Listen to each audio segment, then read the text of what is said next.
Do you know that every 2 minutes in the USA, a woman dies from violence? Now you are looking at a photo of a real psychopath who heartlessly took the lives of 2 wonderful women. Kristine Melton was killed in her sleep.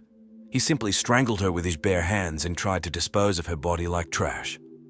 Diane Ruiz, a mother of 2, was brutally crushed by a car, turning her into a bloody pulp. And he did it with pleasure, boasting about the details of his atrocities. Kristine Melton was a beauty with blonde hair, a bright smile, and a kind heart. At 35, she radiated the joy of life and shared it generously with everyone around her. Born in Illinois, Kristine had shown a bright creative nature from an early age. She was passionate about painting, dancing, singing, and dreamed of becoming a famous actress someday. However, it was not a star-studded career, but the simple earthly joys that became the meaning of her life. In school, she befriended Stephanie, with whom she carried her friendship through the years. The girls shared common dreams and aspirations to find their happiness. In search of a better fate, they moved together to sunny Cape Coral in Florida, where they got jobs as waitresses at Duffy's Bar. Kristine adored her job, as it allowed her to communicate with people daily and share the warmth of her heart. Relatives remember Kristine as a true ray of sunshine that warmed everyone around her. She was a loving daughter, sister, friend, and was called the favorite aunt for her nephews, whom Kristine paid a lot of attention to. This girl genuinely cared for her close ones and was always ready to help. No wonder she was considered the glue that held her large family together. Kristine had numerous talents and hobbies. She painted beautifully, creating picturesque landscapes that adorned her friends' homes. Kristine also loved to travel, especially to the mountains and beaches. This passion for travel attracted her to new places and adventures. Even in ordinary days, Kristine found a reason for laughter and fun, as she had a crazy sense of humor. Her jokes were always apt and witty, which made her beloved in companies. But Kristine's greatest treasure was her loyalty and ability to love sincerely. In all her relationships, friendly or romantic, she gave herself completely. She was a reliable friend who cherished friendships for years. Kristine also dreamed of meeting her true love, getting married, and building a strong family. Her heart was full of tenderness and compassion for everyone around. Kristine became passionate about aesthetics and dreamed of opening her own beauty salon. She attended courses in makeup and manicure, perfecting her skills. In her free time, Kristine loved to experiment with her appearance, trying bold looks. Despite her love for fun, deep down, Kristine remained a quiet and modest girl. She did not seek to be the center of attention and felt comfortable in a friendly circle. Kristine valued trustful conversations and was genuinely interested in people's lives. This combination of external attractiveness, inner beauty, and bright energy attracted people to her. 43-year-old Diane Ruiz was the embodiment of maternal love, care, and devotion to her family. This slender woman with long dark hair and a gentle smile dedicated her life to her 2 most precious people, her teenage daughter and 5-year-old son. They were the meaning of her existence, for whom Diana spared no effort, time, or emotional warmth. Diana was born and raised in Cape Coral in a friendly Cuban family. From an early age, she was surrounded by her parents' love, who instilled in her the values of cohesion, mutual assistance, and the joy of communication. The girl grew up active and sociable, easily made friends, and was the soul of companies. At the same time, Diana showed considerable responsibility and determination, dreaming of a worthy education and profession. Fate granted Diana true feminine happiness, 2 wonderful children, and a loving husband. Her daughter inherited her mother's beauty and gentle nature, while her son her zest for life and spontaneity. Diana was proud of her little ones above all and made every effort to raise them as worthy people. She supported them in all their endeavors, rejoiced at every success, and consoled them in troubles. For her daughter, Diana was the best friend and advisor, and for her son, the most caring and wisest mom in the world. To ensure a decent future for her children, Diana worked hard. For the last 5 years, she was a constant bartender at the local Moose Lodge Club, which became her second home.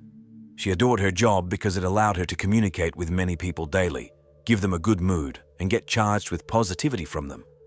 Colleagues and visitors fondly remembered her friendliness, wit, and ability to find common ground with everyone.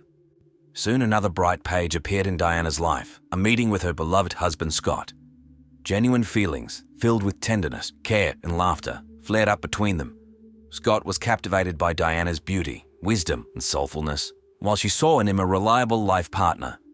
The lovers planned to get married and build a cozy family nest where love and harmony would reign. Diana dreamed of growing old with Scott in this charming city, holding hands and rejoicing in the successes of their children and grandchildren. But despite her happy personal life, the core of Diana's existence remained her children. Her daughter was just finishing school and preparing for college, and Diana tirelessly worked to give her the opportunity to obtain the desired education. She wanted her smart girl to reach heights and realize her potential fully. Diana also strived to spend more time with her son while he was still very small, travel together, discover the world, and build trusting relationships. For these two little hearts, Mom was the center of the universe.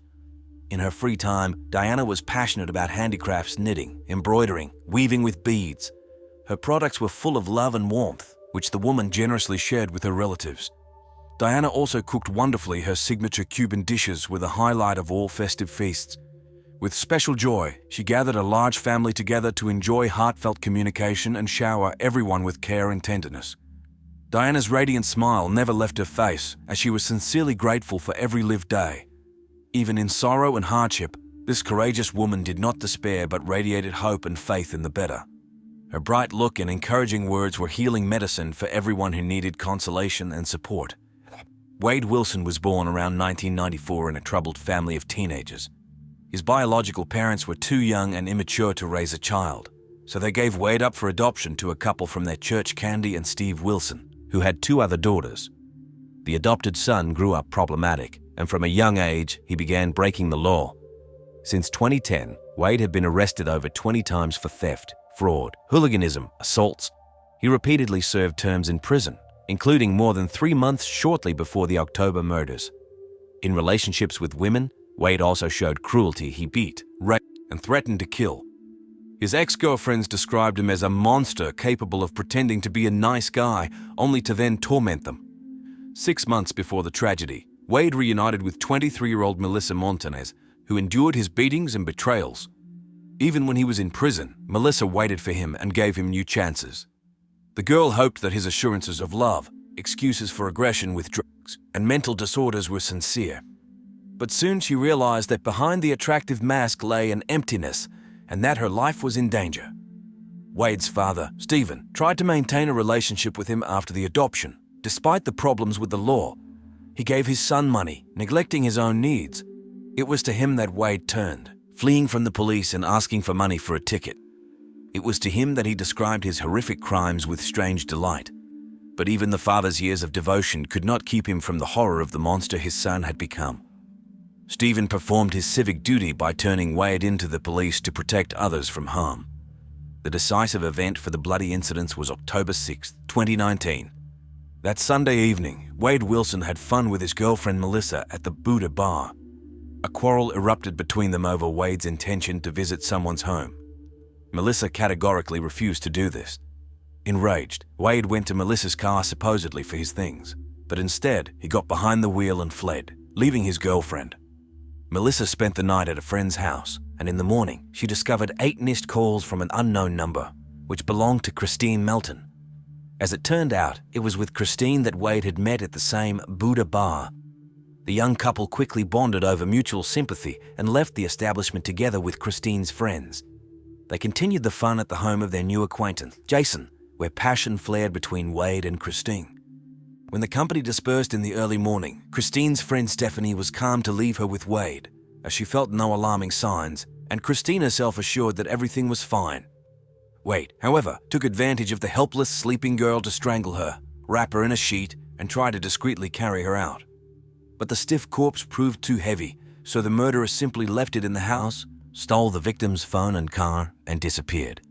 He immediately used the phone to quarrel with Melissa. The next victim of Wade was 43-year-old Diane Ruiz. She was simply walking to her morning shift at Moose Lodge when Wilson picked her up, pretending to be lost. As soon as Diana got into the car, he immediately attacked her, strangling her on the move. Then, in a deserted place, he dragged the still-living woman from the car and ran her over several times until her body was turned into a bloody pulp. Leaving the mutilated remains in the bushes, the killer calmly drove off to meet Melissa to beat her again.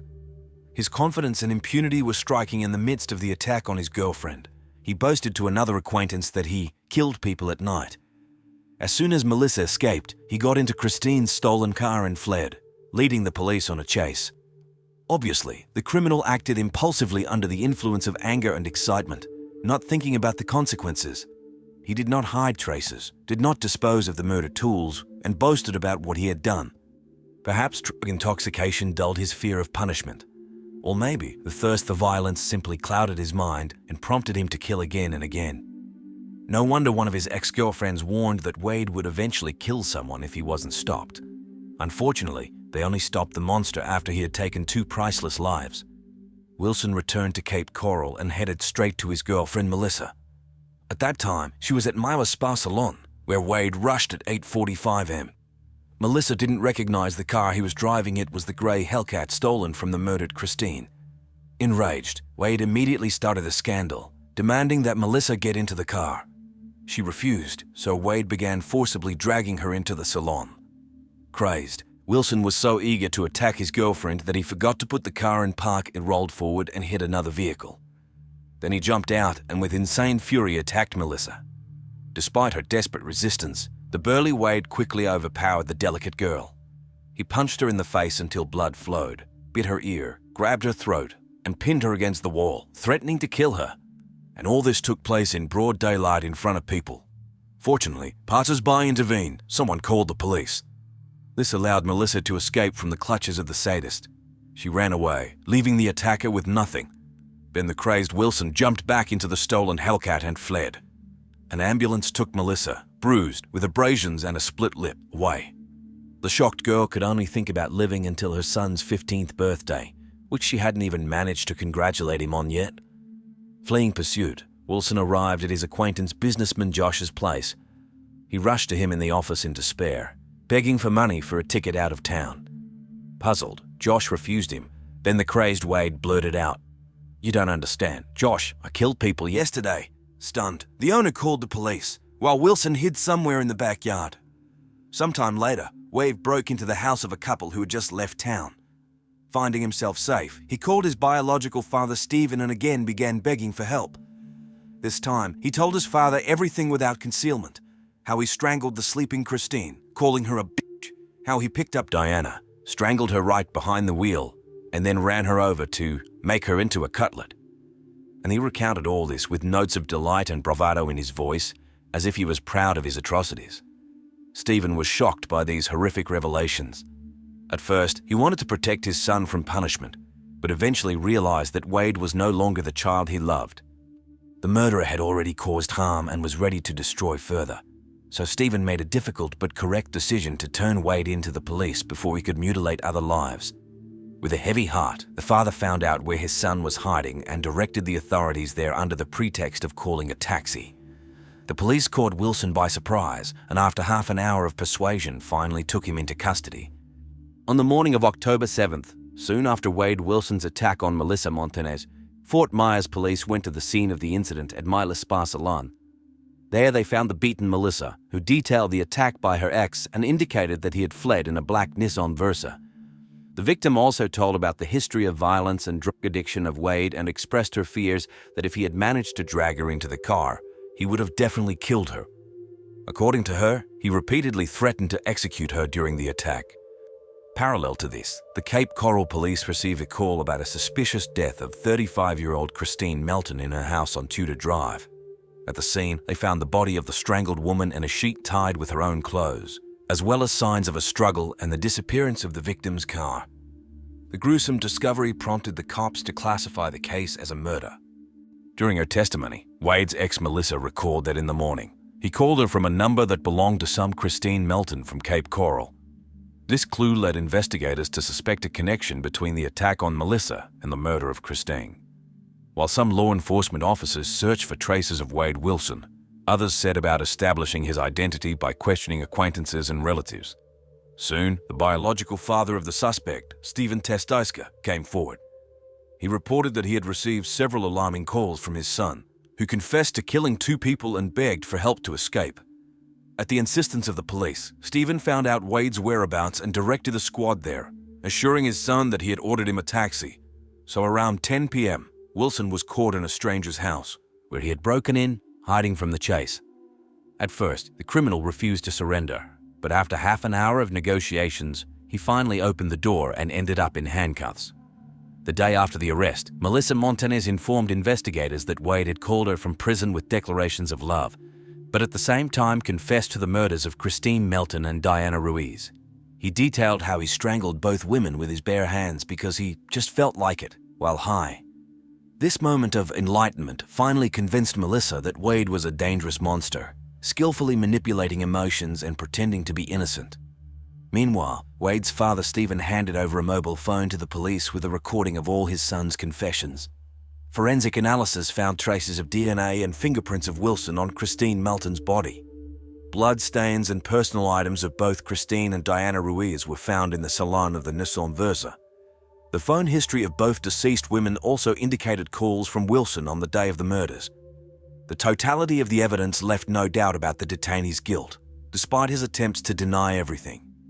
Investigators diligently gathered testimonies that revealed the full depth of Wilson's moral degradation. His ex-girlfriends told about the abuse and beatings he inflicted with maniacal regularity. Wilson himself arrogantly boasted of his misdeeds and threatened to continue killing if he escaped. The police even prevented another attempt Wilson's cellmate asked him to organize the murder of the mother of his child to avoid punishment for domestic violence. In letters to journalists from prison, Wilson rambled about a conspiracy against him and people who will not return. To one woman whose home he had once broken into, the criminal even sent threats from behind bars. He shamelessly traded interviews, promising to reveal some secrets, but all his stories turned out to be delusions. Overall, Wilson's behavior testified to deep corruption and self-centeredness. He was not at all concerned about the fate of his victims or close ones, only caring about his own skin. The trial of Wade Wilson lasted intermittently for 5 years. Sessions were postponed due to COVID restrictions, changes in the defendant's lawyers, or even the death of one of them.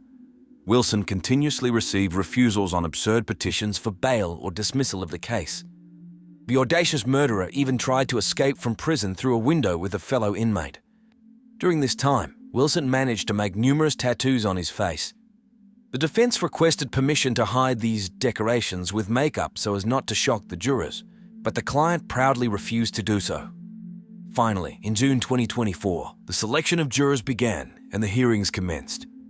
In the dock sat 30-year-old Wade Wilson, not at all resembling the confident macho from the bars. His face was covered with sinister tattoos, his eyes darted around, and his lips twisted in inappropriate smiles. His entire appearance emitted something wild and untamed. Prosecutors convincingly proved Wilson's malicious intent and his guilt in 2 premeditated murders, assault, and car theft. Particularly striking to the jurors were the confessions of the defendant in the strangulation of the sleeping Kristine and the bloody descriptions of the execution of Diana. The defense vainly tried to justify Wilson's atrocities with drug intoxication. The evidence was too eloquent. During the hearings, relatives and friends of the murdered women talked about their grief and pain from the loss. Diana's fiancé sobbed, recalling the last message from his beloved about how much she loved him. The son of the victim stuttered and trembled while giving testimony, so traumatized by his mother's death. Kristine's friend Stephanie bitterly regretted trusting her friend to a merciless killer. Kristine's relatives mourned the incredible girl who was their support and favorite aunt for the children. Wade's ex-girlfriend Melissa openly called him a serial killer with empty eyes. Prosecutors emphasized that Wilson killed for the sake of killing, savoring the victim's pre-death torments. According to them, the crimes were the pinnacle of cynical disdain for life and a manifestation of deep hatred for women. This was indicated by his boasting of the executions, detailed descriptions of the agony of the strangled, and abuse of the mutilated bodies. The accusers convinced that Wilson would continue to kill if not stopped. In contrast, the defense attorneys argued that the defendant was a mentally ill drug addict, incapable of being responsible for his actions. They requested that Wilson be found guilty of only involuntary manslaughter of the second degree and given a chance for rehabilitation. The defendant himself refused to testify or apologize to the families of the victims. After 10 hours of deliberation, the jury announced, guilty on all counts, including 2 premeditated murders.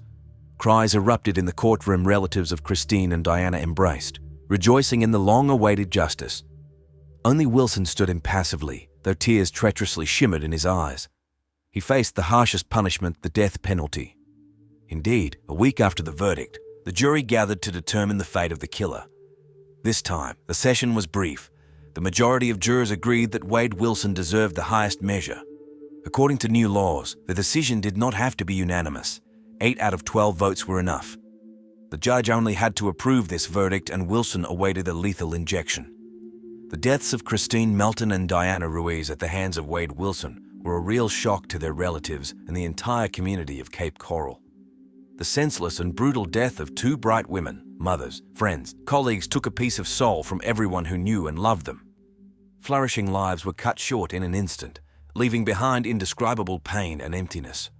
Stephanie, Kristine's best friend, could not forgive herself for bringing a psychopathic killer into their circle.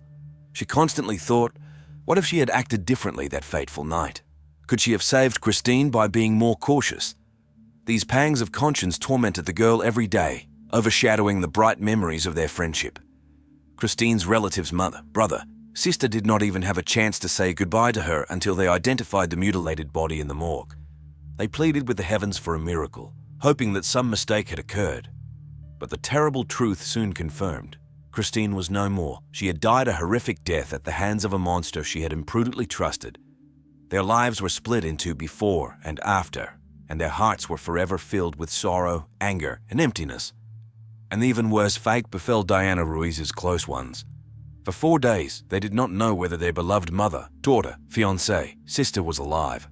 They called hospitals, morgues, police stations hundreds of times, hoping for a miracle.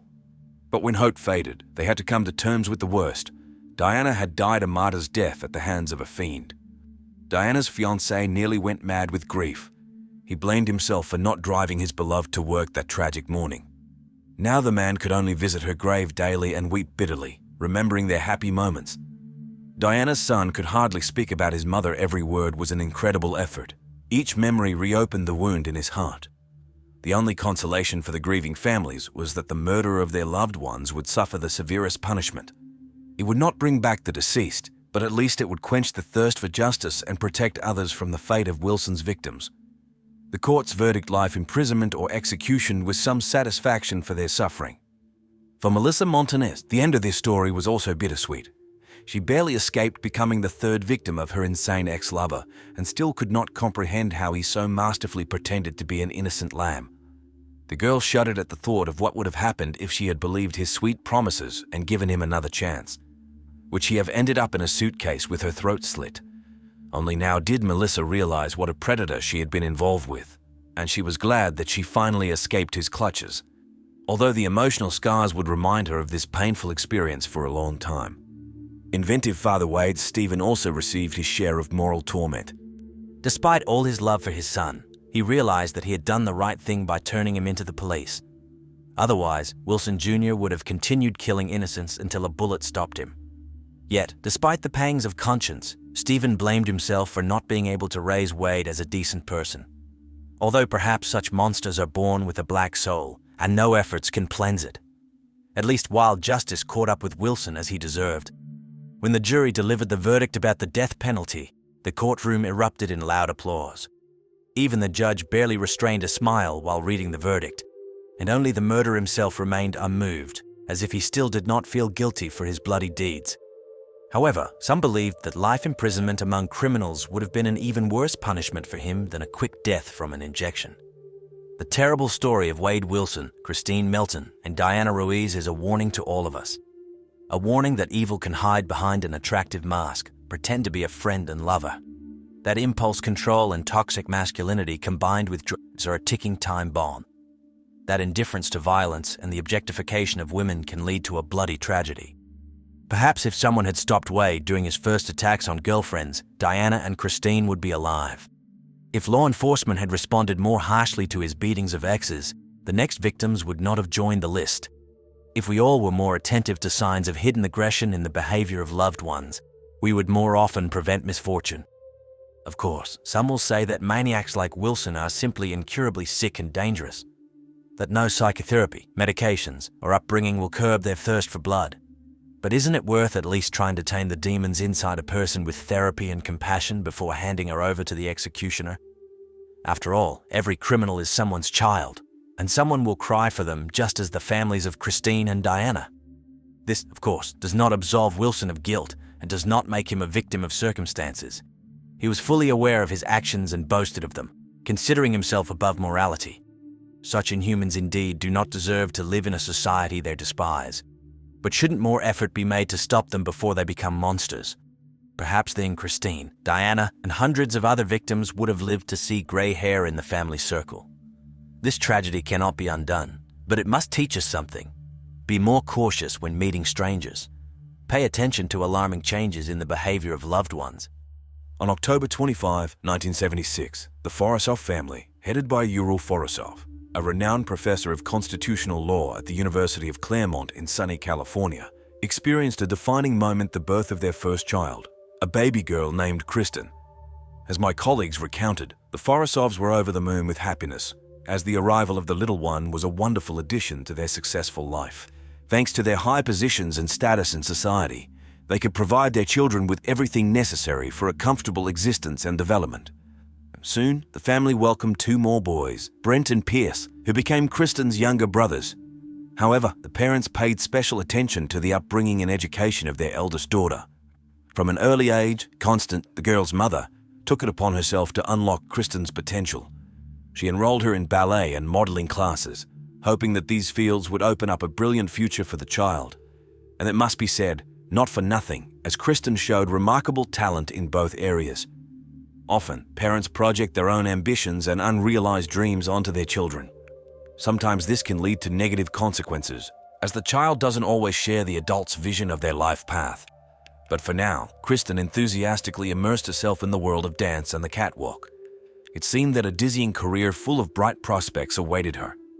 Nothing foreshadowed trouble until one day a tragedy occurred that forever changed the girl's fate. In my opinion, the parents should have listened more to Kristine's own desires instead of imposing their vision of the future on her. However, who knew that an innocent childhood hobby would turn into such a dramatic twist in the life of this family? Just yesterday, Kristine was a rising ballet star, and today her future in this field is under threat. My colleagues managed to find out that dancing became not just a hobby or a whim of her parents for the girl, but a true calling. She lived and breathed ballet, despite her young age. Kristine was, without a doubt, an incredibly talented child. Her plasticity, grace, and artistry captivated the audience during each performance. The girl easily outshone professional dancers, demonstrating remarkable potential. Critics had already begun to compare her with leading ballerinas of our time, and producers predicted a brilliant career on the most prestigious stages of the world. These predictions seemed quite realistic, as Kristine was developing at an incredible pace. If everything had continued like this, she would have undoubtedly become a prima ballerina in one of the leading theaters in Europe or Russia. But life sometimes throws unexpected surprises, and they are not always pleasant. One such unpleasant surprise was a serious injury that Kristine received during training. A torn ligament in the ankle. It would seem a trifle because a child's body usually regenerates quickly. But the doctors were relentless. The damage was so significant that it would be impossible to return to the previous form.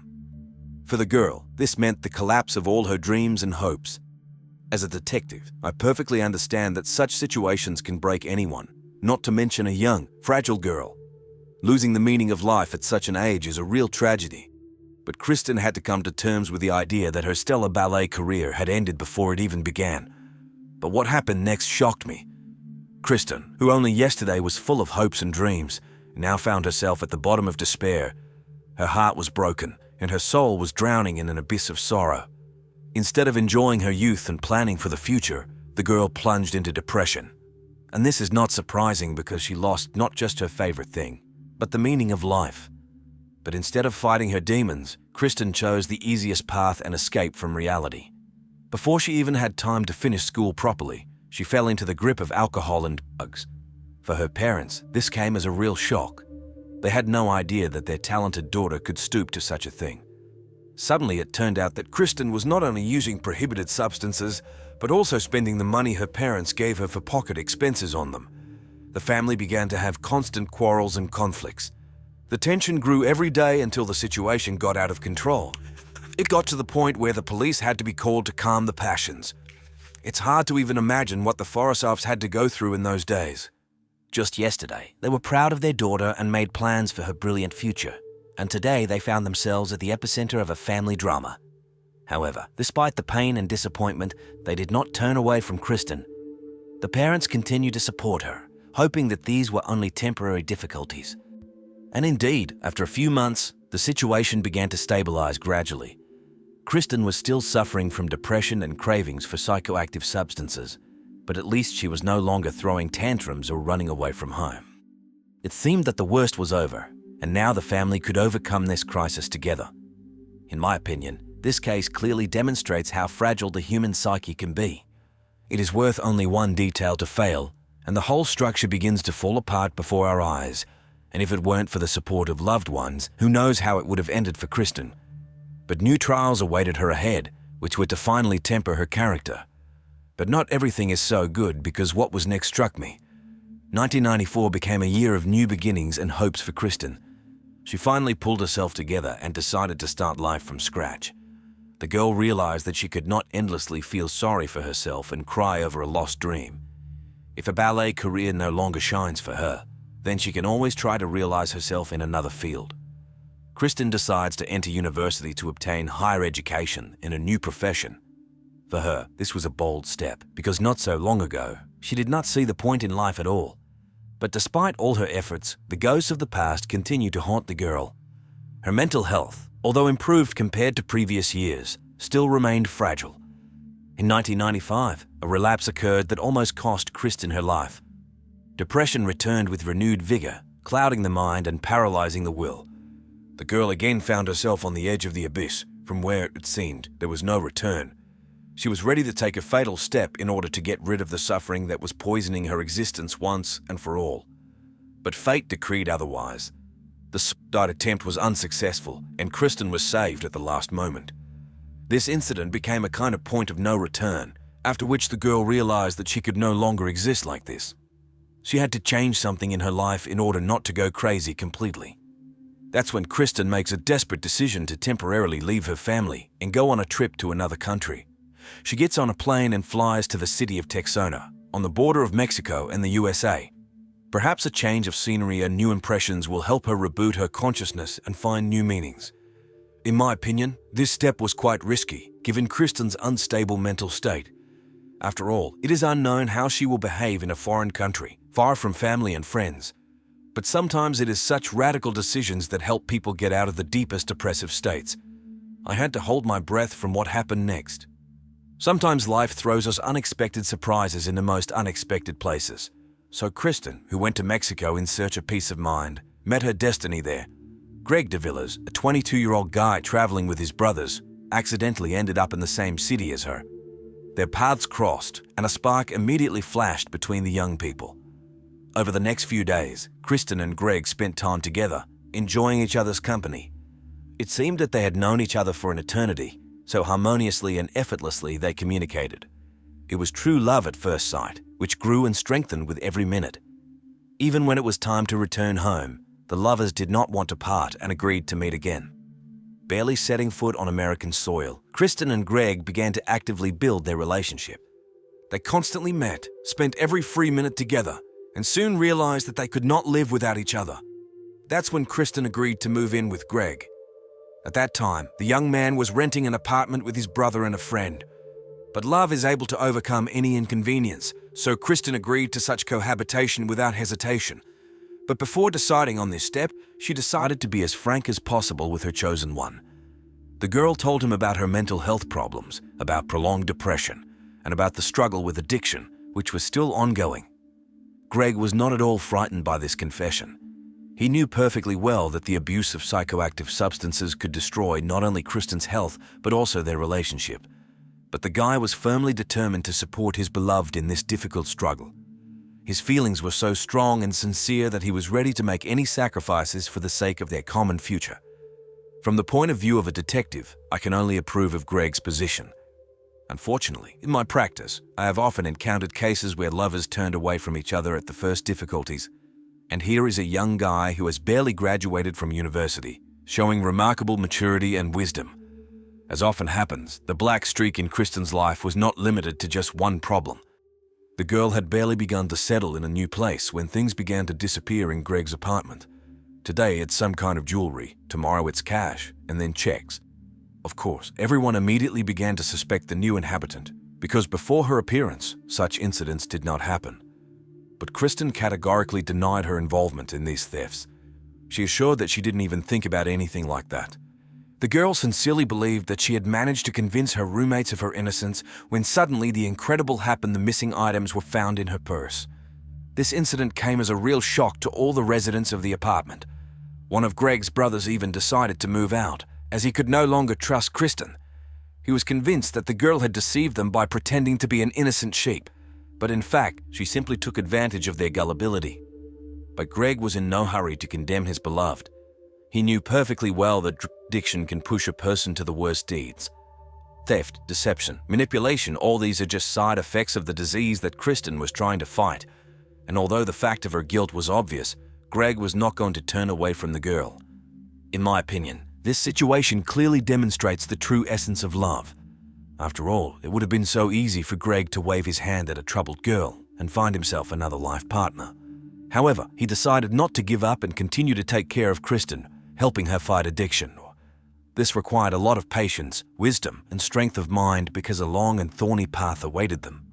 Everything would be fine, but after the following events, I had to sit down.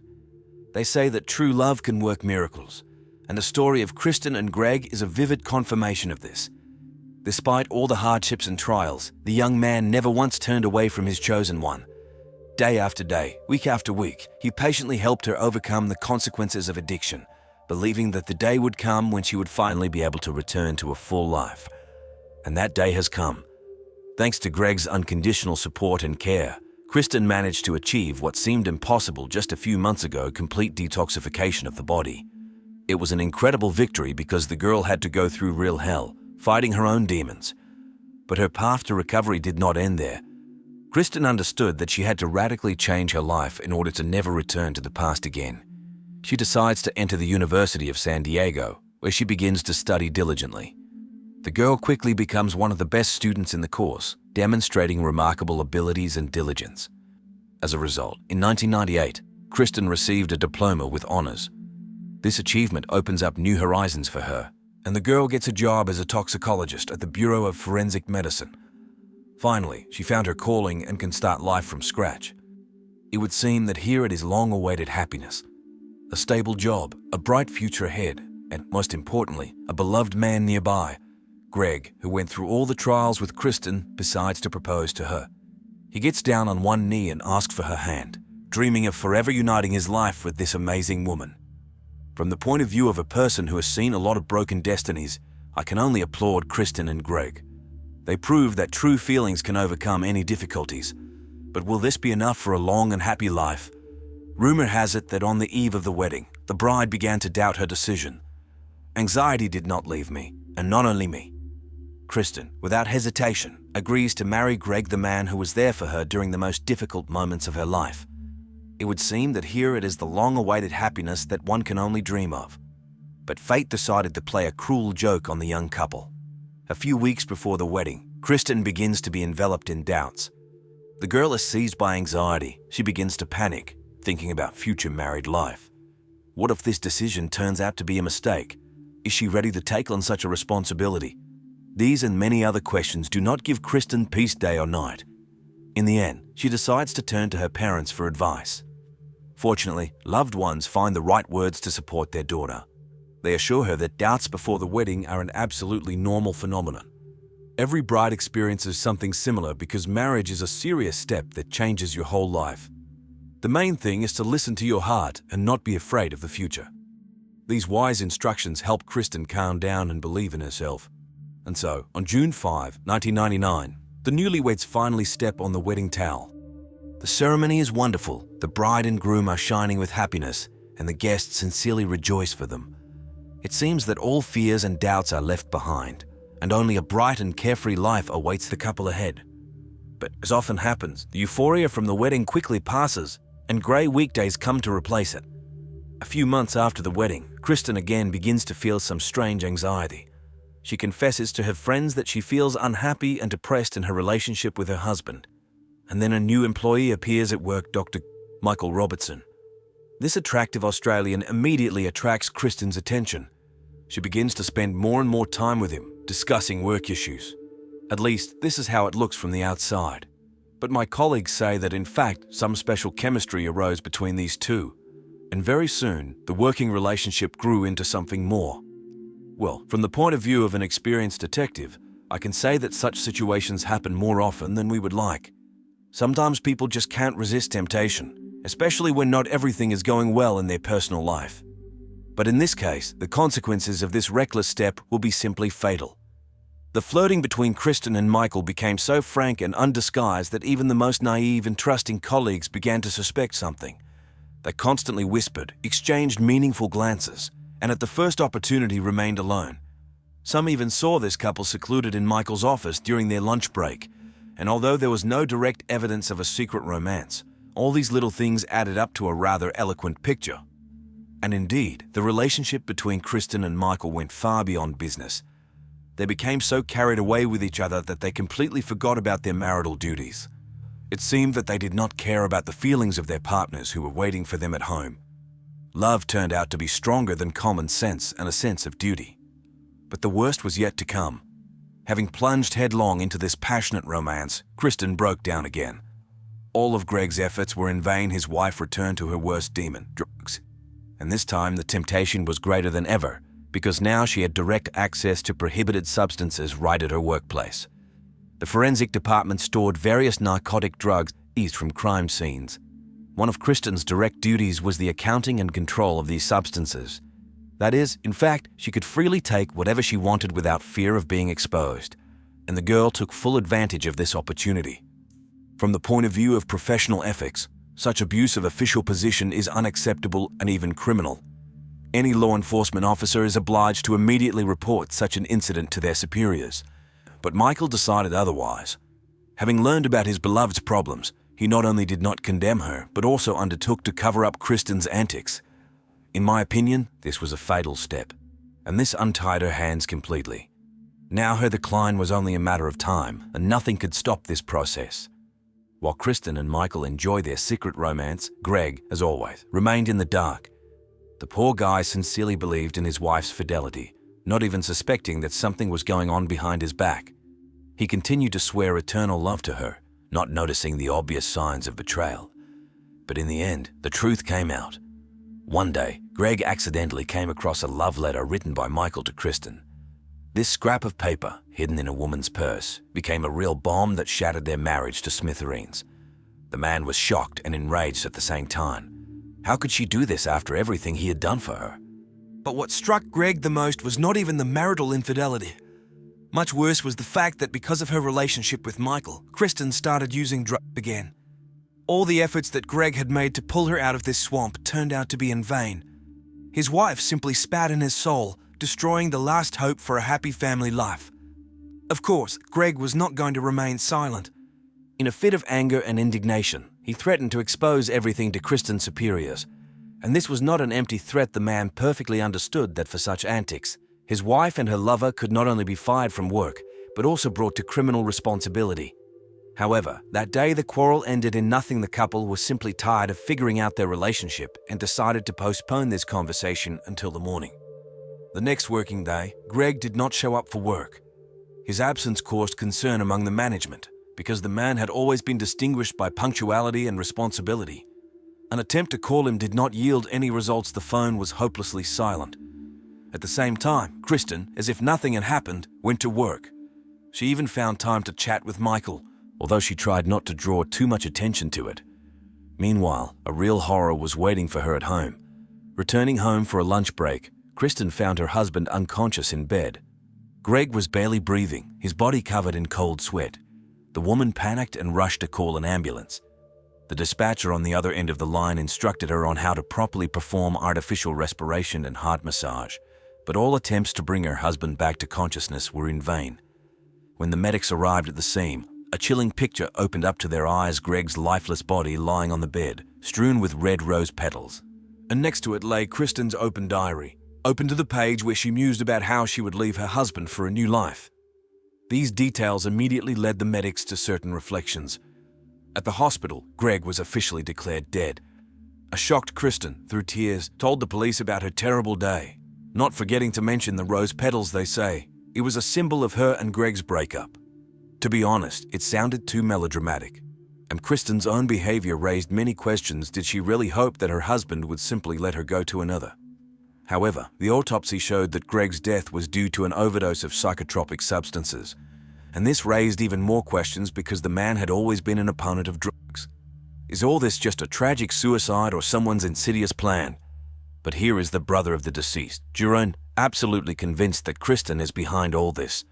And it seems that he is determined to achieve justice at all costs and expose the deceitful daughter-in-law. At least, the man immediately began to act. He regularly called Kristine, recording all the conversations, and at the same time pressured the police, demanding a thorough investigation of the case. Jerome's persistence, the brother of the deceased Greg, was not in vain. Under his pressure, the investigators still returned to the investigation of the case, even though the initial version of suicide seemed quite plausible. And then one of the detectives notices an interesting detail. Greg's remains were sent for autopsy to the same department of forensic medicine where Kristine worked. It would seem that there is nothing strange because it is a standard procedure. But the person responsible for the autopsy turned out to be none other than Michael Robertson, the lover of the suspect. And this forced the investigation to look at this whole story from a different angle. Digging deeper, the detectives found out that just a few hours before her husband's death, Kristine had managed not only to give consent for the donation of his organs, but also to prepare everything necessary for the cremation of the body. Such efficiency in the actions of the grieving widow was difficult to write off as a coincidence, and the examination conducted by Robertson raised many questions. To avoid any doubts and manipulations, it was decided to conduct repeated toxicological tests in an independent laboratory in Los Angeles, and the results were shocking. They differed significantly from those obtained in San Diego. Yes, traces of psychoactive substances were indeed found in Greg's body, but one of the drugs exceeded the lethal dose by as much as 7 times. That is, this substance was fatally dangerous for a person in such an amount. Of course, a natural question immediately arises: why was a private laboratory able to detect this drug, and the forensic experts of San Diego did not? Did they simply not notice the obvious? Although, on the other hand, there is an explanation, because we are talking about a very rare and dangerous drug, tests for which are usually not prescribed in routine cases. But this does not remove other issues. As Kristine claims, her husband was alive and relatively healthy during the day, although he looked somewhat sluggish. So why did he drop dead in the evening from such a crazy dose of the drug? And why was fluid found in his lungs, indicating repeated loss of consciousness? How could a person in such a state lay out rose petals on the bed and then calmly go to sleep? Is a drug addict with such experience would keep at home any vial of his medicines? Even more questions arose after the interrogation of the ambulance crew. It turns out that the medics arrived at the call just 3 minutes after Kristine's call, and when they entered the bedroom, the woman for some reason was not near her husband's body, but in a completely different room. Paramedics also noted that Kristine was unlikely to have performed heart massage, at least for the last few minutes before their arrival, because there was no characteristic redness from chest compression on Greg's chest. The investigators also carefully studied the recording of the conversation between Kristine and the ambulance dispatcher on that fatal night, and they came to the conclusion that the tape does not contain sounds that usually accompany resuscitation procedures. Did the widow not try at all to save her dying husband, or did she simply lack the skill to simulate the provision of assistance?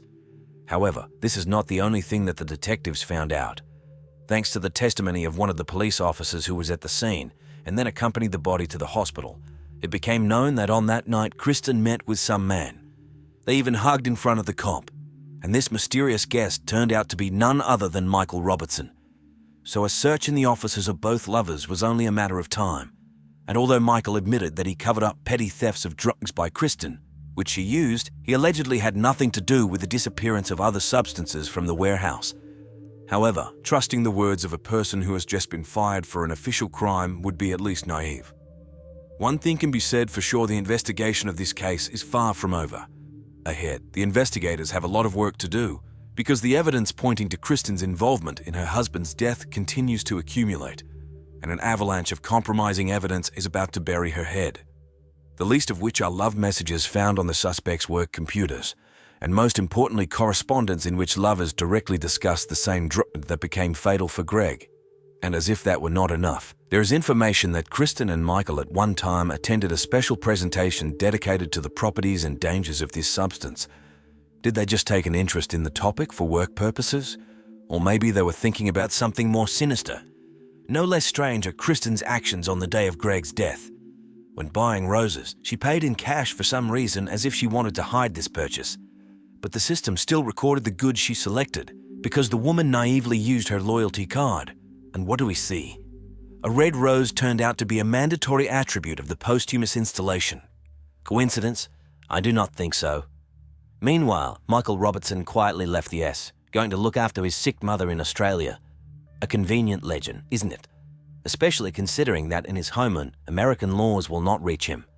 However, even from there, he will not be able to escape justice. After all, 7 months later, on June 25, 2001, Kristine Frost was officially charged with the murder of her husband. Despite all her assurances of innocence and appeals to the version of suicide, the jury found the woman guilty. And in my opinion, absolutely rightly, there was too much incontrovertible evidence collected against her. So the judge passed the only correct sentence, life imprisonment without the right to early release. Does this mean that the case is closed? Not at all. After all, there is one more person involved, Michael Robertson, who continues to hide abroad. However, sooner or later they will get him too. I would even say that it's only a matter of time because an arrest warrant for the doctor has already been issued. American cops will just have to show a little more ingenuity and persistence to drag this scum to justice.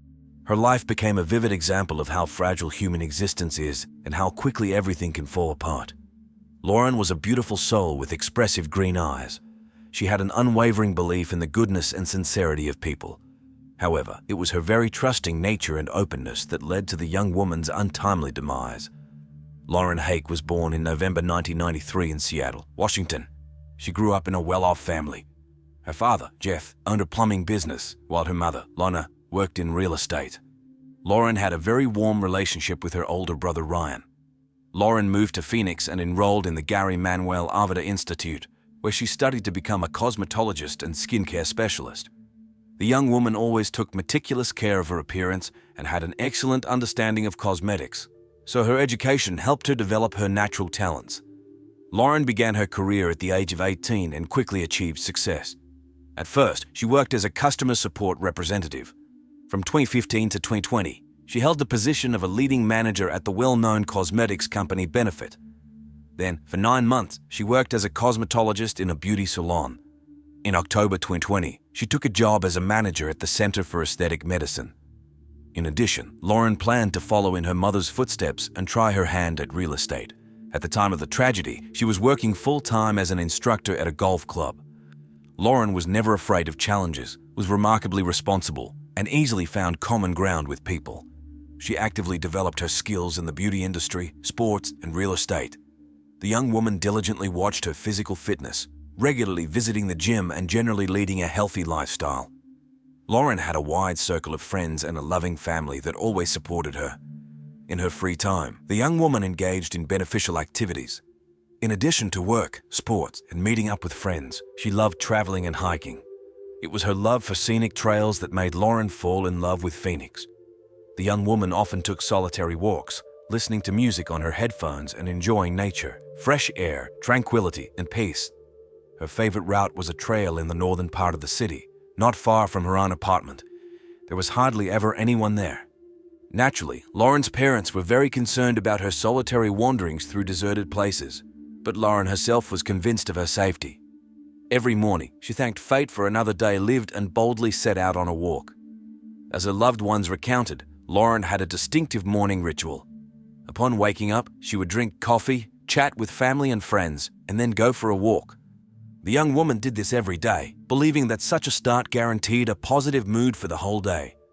Unfortunately, she had no idea that her trusting nature and carelessness could play a fatal role. On April 28, 2023, everything began as usual. Lauren drank her coffee, talked on the phone with her loved ones, and then went for her usual walk in the northern district of Phoenix, not far from her home. Her route passed through a picturesque trail in a quiet, sparsely populated area. The one-way journey took 15-30 minutes. The young woman left home around 10:30 a.m. The last time security cameras captured Lauren was at 10:52 a.m. The footage shows her walking carefree along the park path. The beautiful young woman was dressed in a pink sports top, black leggings, and sneakers. She only had her phone and keys with her. No one ever saw her alive again.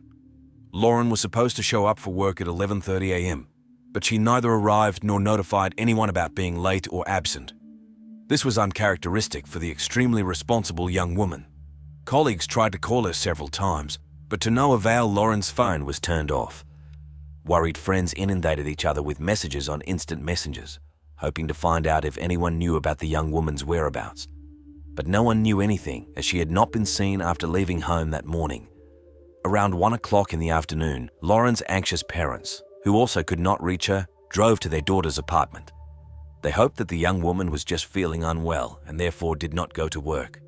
However, she was not at home either, although all her things remained in place. The doors were locked, with no signs of a struggle or robbery. It seemed as if Lauren had gone for a walk and simply not returned. Without wasting a minute, the family filed a missing person report with the police. Law enforcement officers immediately began a search, but it did not yield quick results. That day, April 28, it was sunny and warm in Phoenix, as always. Unfortunately, there were hardly any people in the park where Lauren was walking. If someone had been passing by during the attack, perhaps the tragedy could have been avoided. But this did not happen. Lauren was last seen alone on her way to the park, after which the young woman disappeared and did not answer calls. All day, law enforcement officers and concerned citizens actively combed the surrounding area and park in search of any traces of the missing woman. They looked under every bush, checked every corner, and questioned everyone they met. But all efforts were in vain. Lauren's family nurtured the hope that perhaps the young woman had simply gotten lost, been delayed by some business, or spontaneously gone to visit friends in another area of the city. They incessantly called her, sent messages. But there was still no news of Lauren's whereabouts. With each passing hour, hope faded and fear for the young woman's life grew. Her parents, brother, and friends were beside themselves with anxiety and despair. It all resembled a nightmare. But the next morning, April 29, around 11 a.m., the worst happened. Lauren's body was accidentally discovered by a passerby, a woman walking her dog nearby. She immediately recognized the young woman, as she often walked this route. Just by the trail, in the bushes, the dog sensed something horrifying. Upon approaching closer, the woman saw Lauren's bloody body. Without wasting a second, she called the police. Law enforcement officers promptly arrived at the scene. A terrible sight unfolded before their eyes. Lauren's lifeless body lay just 3 meters from the trail in the thicket. It was covered in numerous stab wounds. The young woman lay on her back, her arms limply spread, her clothes torn and blood-stained. Everything around was drenched in blood. Forensic experts immediately set to work. According to preliminary conclusions, death occurred on April 28 around 11 a.m. from blood loss caused by deep stab wounds. The body had 15 wounds, most likely inflicted with a folding knife. The wound in the back area was fatal. The nature of the injuries indicated that the attack and murder lasted for some time. The wounds were located in different parts of the body, with varying depths and shapes. The injuries on the young woman's hands indicated her desperate resistance. Deep cuts on both sides of her palms evidently appeared when Lauren tried to grab the knife blade, deflecting it from herself. The police realized that the young woman had fought for her life until the very end. But the attacker turned out to be remarkably strong and aggressive. The attack took the victim completely by surprise. Scratches on her back, shoulders, and torn clothing allowed them to assume that the criminal had crept up from behind, knocked Lauren off her feet, and begun inflicting stab wounds. Then he turned the young woman onto her back and continued his bloody rampage. At the crime scene, a clear footprint of a sneaker, size 42-43, was found, presumably the attacker's footwear. A thorough examination of the surrounding area showed that during the violent altercation, Lauren had desperately tried to save herself. She crawled, tried to hide in the bushes, but to no avail. Bloody trails stretched for several meters from the young woman's body, testifying to her final and so unequal struggle. The poor girl called for help with her last ounce of strength, but unfortunately, at that early hour in the deserted park, no one was nearby. A few meters from the site of the tragedy, another testament to Lauren's desperate desire to survive, was found a fence with barbed wire, which she had apparently frantically tried to climb over. On the sharpened edges of the wire, pieces of torn fabric and traces of blood remained. Experts suggested that the numerous abrasions and scratches on the young woman's body appeared precisely during the attempt to overcome this obstacle. Nearby, Lauren's personal belongings were found: her phone and apartment keys. Evidently, they had fallen out of her clothing pockets during the fight with the attacker. but neither a wallet nor other valuables were found on the deceased. This immediately allowed them to rule out the version of a murder committed for the purpose of robbery. The young woman's mobile phone was broken. The last incoming and outgoing calls were dated the evening of April 27. That is, for almost a day and a half, there had been no news from Lauren. Further thorough examination of the area allowed forensic experts to come across another important find. Among the branches not far from the body lay a bloody folding knife, the probable murder weapon. The blade and handle of the knife were covered in fingerprints and other DNA traces belonging to an unknown man. Fragments of hair and epithelial cells that could have come from the killer were also seized at the crime scene. The body of the deceased and all the discovered physical evidence were urgently sent for examination. In parallel, investigators began carefully studying the footage from surveillance cameras. Fortunately, one of them captured Lauren entering the park at 10:52 a.m. The young woman was alone, wearing headphones, listening to music. Nothing suspicious was noticed, but literally a minute later, the silhouette of a tall, slender man in dark clothing flashed across the recording. He ran very quickly past the camera as if trying to hide his face. Despite this, experts managed to discern that it was a young African-American man wearing a baseball cap. His height, build, skin color, and clothing elements all matched the description of the person whose traces were found at the crime scene. Another camera located near the park exit captured the same man literally flying out from around the corner, looking around at 10:59 a.m. Then he tries with all his might to climb over the fence, but his clothes get caught on the spikes. In the end, the perpetrator simply jumps over the fence, loses his cap in the process, and disappears in an unknown direction as fast as his legs can carry him. These video recordings became the first glimmer of hope for the investigators, and although the identity of the criminal had not yet been established, law enforcement now had a clear description and identifying characteristics of the person to be found. Interestingly, the time of the mysterious man's appearance in the park, according to preliminary expert conclusions, almost exactly coincided with the time of Lauren's murder. That is, the cameras captured the probable killer immediately before committing the crime and right after it. A thorough analysis of the video recordings, a frame-by-frame examination of each second, revealed several more important details. First, the suspect moved in an extremely purposeful and fast manner, constantly looking around as if afraid of being noticed. Second, he appeared in the park literally half a minute after Lauren, apparently following her. And after committing the crime, the perpetrator rushed to flee, away from the park entrance, climbing over the fence in order to disappear from the scene as quickly as possible. All this confirmed the theory that the murder was intentional, planned, and quite possibly far from the first on the perpetrator's track record.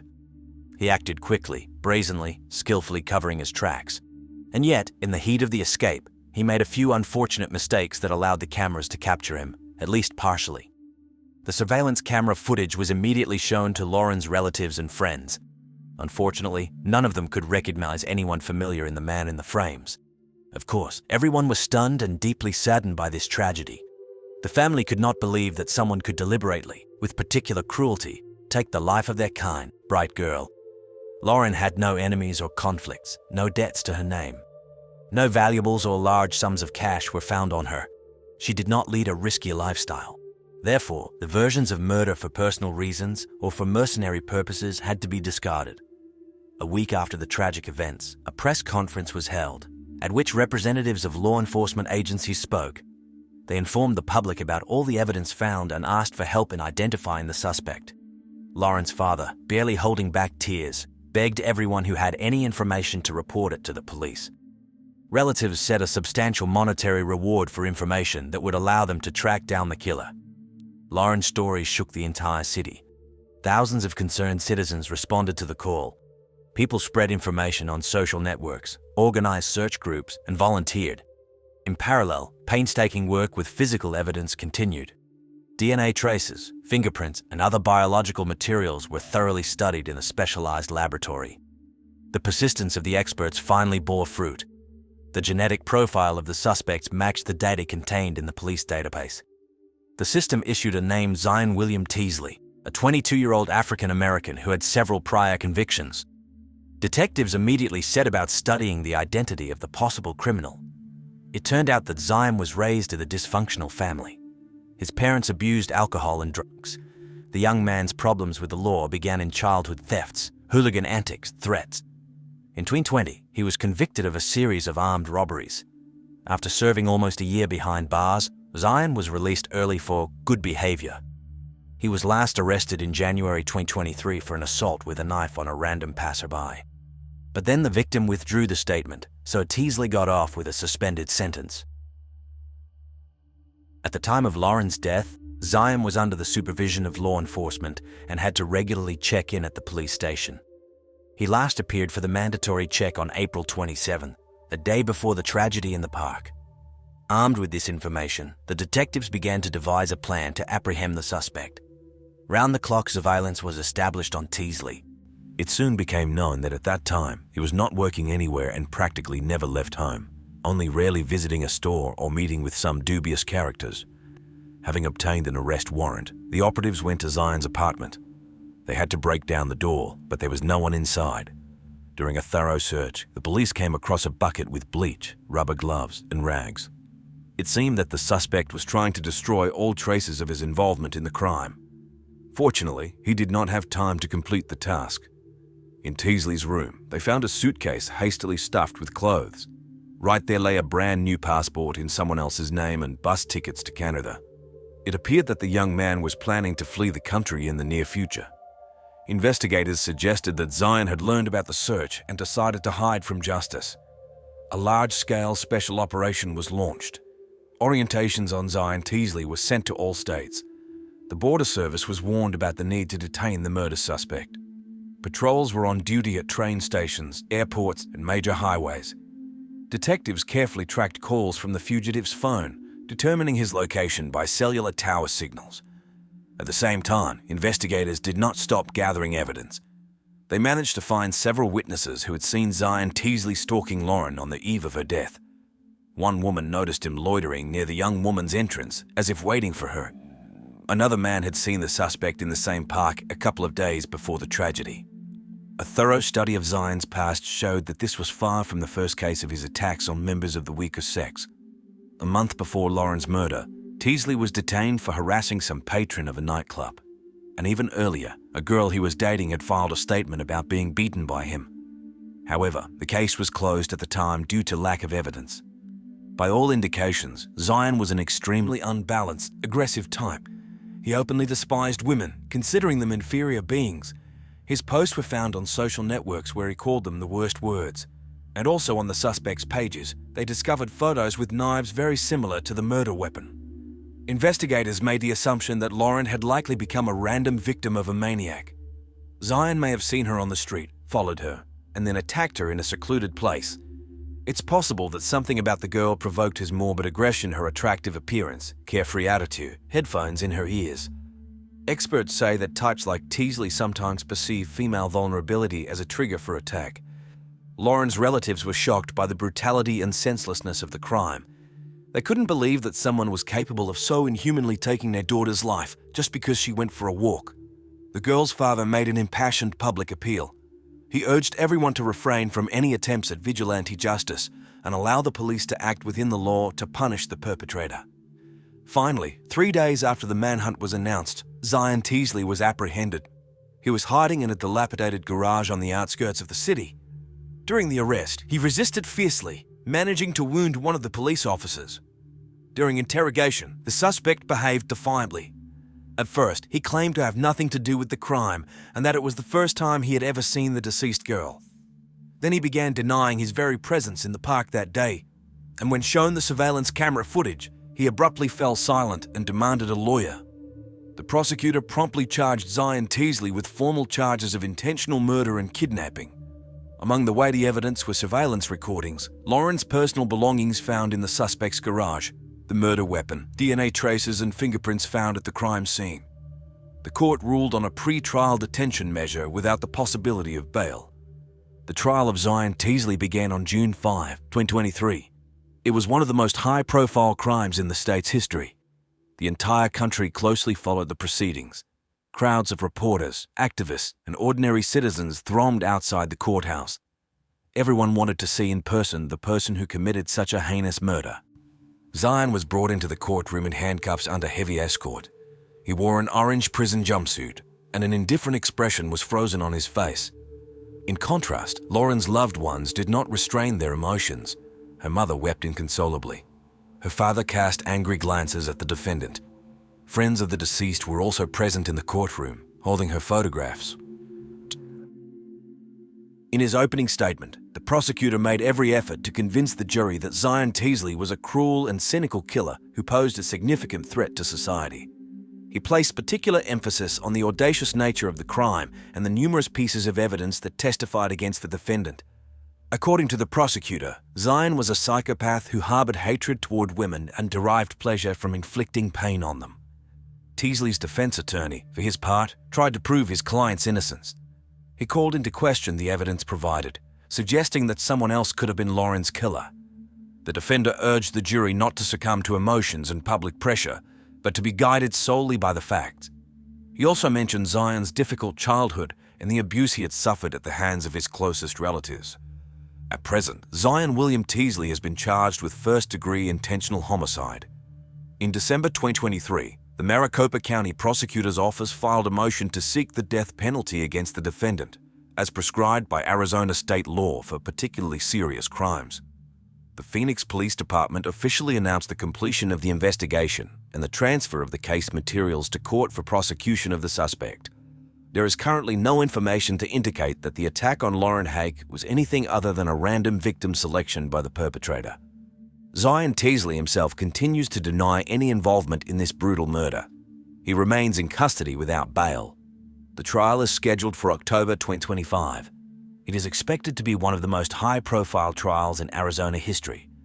The tragic death of Lauren Hake has stunned all of America, truly shocking her family and friends. A young woman who so loved life and believed in goodness was killed by a brutal murderer for absolutely no reason. This crime has once again reminded society of the importance of public safety and timely response to troubling signs of disturbed behavior in individuals. Lauren's story has also demonstrated how crucial coordinated work by law enforcement is. It was thanks to the prompt and professional actions of the police that they were able to quickly get on the trail of the suspect, apprehend him, and collect substantial evidence of guilt. Ahead lies the high-profile trial of this case, which is set to put a final period and determine the punishment for the killer. Society hopes for a fair sentence and the most severe punishment for the perpetrator. But most importantly, the bright memory of Lauren Hake must live on in the hearts of all who knew and loved this wonderful girl. She will forever remain young, beautiful, kind, and sincere.